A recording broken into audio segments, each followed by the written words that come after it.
Hello campers, this is Nate from Christie's RV. Today we're going to be going through this 3.8 BHDS Jay Flight by Jayco. I'll start up at the front here. At the front of your RV you have your automatic jack. To use your jack, there's a toggle switch up at the top here to go up and down. Just below that you have a small switch for a light on the front of the jack. In case your jack stops working or you lose power to your RV, you can pop the cap off the top, and it comes with a handle that you can put in to manually crank your jack. Just behind your jack you have two 30-pound propane bottles. In between these bottles you have a crossover regulator. Whatever bottle this cross regulator is pointed at, that's the bottle it's going to draw the gas from. If you have both bottles on and one bottle runs out, it will automatically switch over and start drawing from the other bottle. Just beside your two bottles you have a light on the front of this unit, and then just behind the bottles you have a battery and a battery box ready to go. Coming down the passenger side you have your front compartment here. This is where you can store your handles for your stabilizer jacks. To use your stabilizer jacks, you always want to make sure you level the trailer frontwards and backwards with the front jack, and then side to side by running your tires up on 2x6s, and then you can put down your stabilizer jacks just to stabilize the trailer. Coming down the passenger side of the slide, in between the two slides here on the driver's side, at the bottom here you have the exhaust for your furnace. You just want to make sure you don't put anything in front of it because it does get hot when it exhausts. Just above that you have your city water connection. This is where you would connect a pressurized hose from someone's house or at a campground, and then it'll pressurize your system inside your RV and you can use your shower and sink and toilet like normal. Just beside here is a tank flush for your black tank. So after you empty your black tank you can put a pressurized hose to this connection, and there's sprayers inside that will clean out your black tank for you. You just want to make sure you have your black valve pulled while you're doing that. Just below your city water and your black flush connection is your outdoor shower. Once you have a pressurized hose or water on board of your RV, you can use your shower just like a normal shower. Just behind the tires on the driver's side you have your sewer outlet. For your sewer outlet you have two handles here. The one on the bottom will be for your gray tank. That'll be all your sinks and your shower, and just above it you have your black handle. This is a handle you just want to make sure you pull and leave open if you're going to be flushing out your tank with the black tank flush. Coming down to the back slide, underneath the bed in the master bedroom you have your storage under there. Towards the back of the driver's side you have the back of your hot water tank. Before you ever pull the drain on your hot water tank, you want to make sure you let the pressure off. You can do that either by opening the pressure relief valve up at the top of the tank, or going inside and just opening up some hot taps. Just above the hot water tank is your input for your satellite or TV cable. This is where you can hook up if you have it coming from a campsite, someone's house, or your own satellite dish. And just below that you have your storage for your cord. It's a 30-amp cord and it's 30 feet long. At the back of your RV here you have your spare tire and your back storage.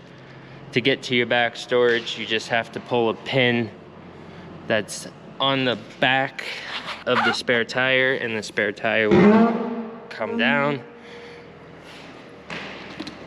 and then you can get into your back storage compartment.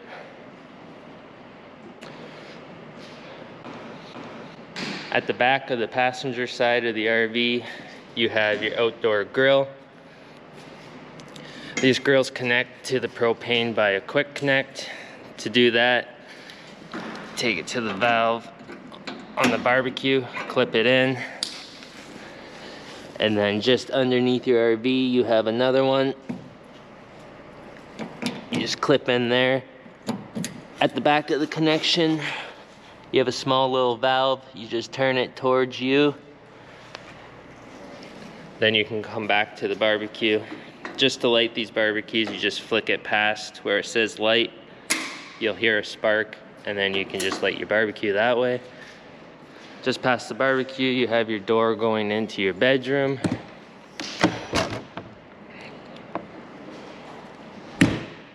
Just beside your back bedroom door, you have your 2 low point drains. So these are the 2 lowest points in the hot and cold water lines. So if you ever have to change a tap or drain all the water out of your trailer, you can do it that way. Just by the tires on the driver's side, you have an output for your cable or satellite. So if you wanted to hook a TV up underneath your awning, there's a clamp that will clamp on here with your TV, and then you can hook up your cable, and then you can plug into the outlet out here. These outlets are GFI protected, so if it stops working, it might have got moisture in there. You can go inside the bathroom and just reset the GFI for that. Just before we go in the RV, you have your potable water fill. So this is where you would put a garden hose, or if you have to, just pour buckets of water into it. This is water that you can haul with you. When you're done using your water, just underneath there's a valve here that you can turn to drain all the water out of your tanks, so you're just not hauling all that water with you. And let's head inside. All right, first thing you notice when you come into your RV is you have this little door on the left when you come in. Up top here you have your monitor panel. So this is where you can see how much water is inside your tanks and the charge on your battery. To check that, you just hit the buttons on the bottom. The first one will be your battery. Anytime your RV is plugged in, it will tell you your battery's full. Then you have your fresh tank. That'll be any water you're hauling with you. Then your black tank will be your toilet, and your gray will be your sink and your shower. Just below that, you have these 3 red switches. The one on the left will be your water pump. So if you're hauling water with you, you can flip that on and then use your sinks and showers like normal. The one in the middle that says LP gas, that will be your hot water tank on gas. And then beside it is your hot water tank on electric. Just below that, you have your 2 on-off switches. One on the right is for your inside lights, and the one on the left will be for your awning lights.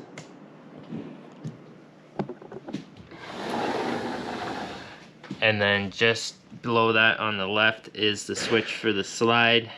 With the slides, you just want to press the button, hold it until you hear the ratcheting sound, and then you know the slide is all the way out or all the way in and sealed. And just beside that, you have your awning switch. So to put your awning out, you want to just push it and hold it until the flap comes down. These awnings are not made for high winds or heavy rains, so if you're going for a 4-wheeler ride or to the beach, I would suggest just to push it in. It's very easy, just so you don't come back and your awning is all messed up. If you're at your RV and you're sitting under your awning and it's a slight rain, there is a pitch on these. Come to this side, you just grab and pull down.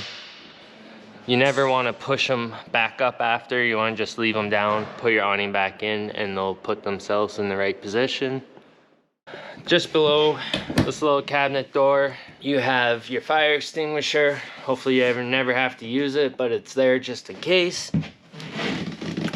And then just at the bottom here, you have your CO carbon monoxide detector. So I suggest there's a little button on the left you can press and just make sure everything's working good when you go out to enjoy your RV.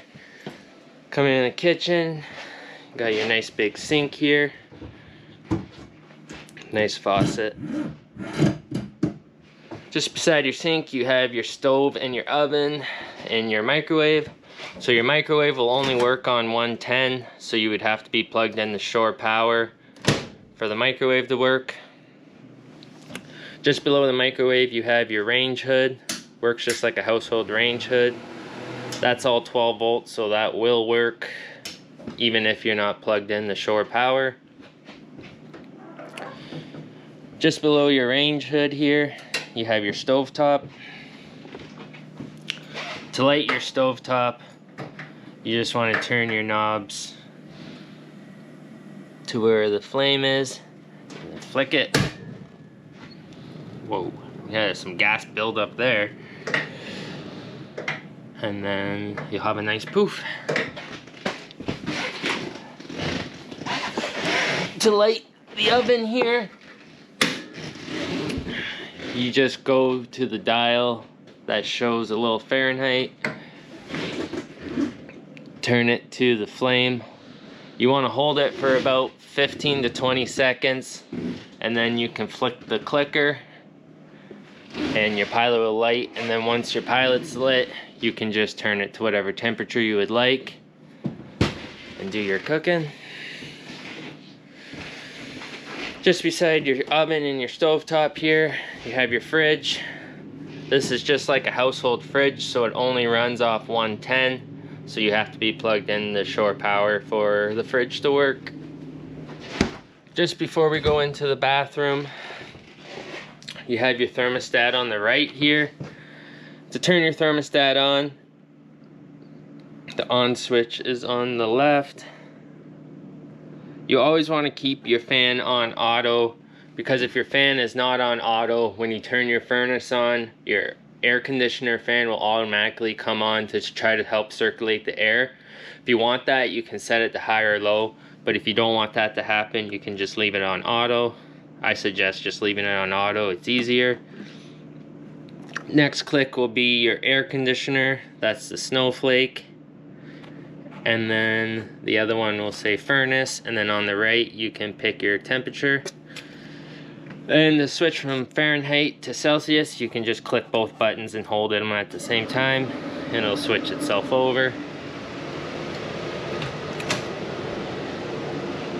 Coming into the bathroom here, on the right you have your switch for your light.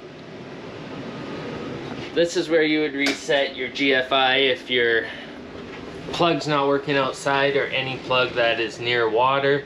You can just come in the bathroom, you might see the little red lights on, and you can reset it there. Let's head into the bedroom. In the bedroom here, if you were to come in the man door, you have your switch for your slide in and out. Again, you want to just hold it until you hear the ratcheting sound, and then you know your slide's all the way out and sealed. Just beside that, you have your lights for inside your bedroom. There is another mount inside your bedroom for a TV, and just above that mount is a hookup for your cable and to plug your TV in. And I think that's about it for the tour. If you have any questions, don't be afraid to give us a call out at Christie's. Thank you.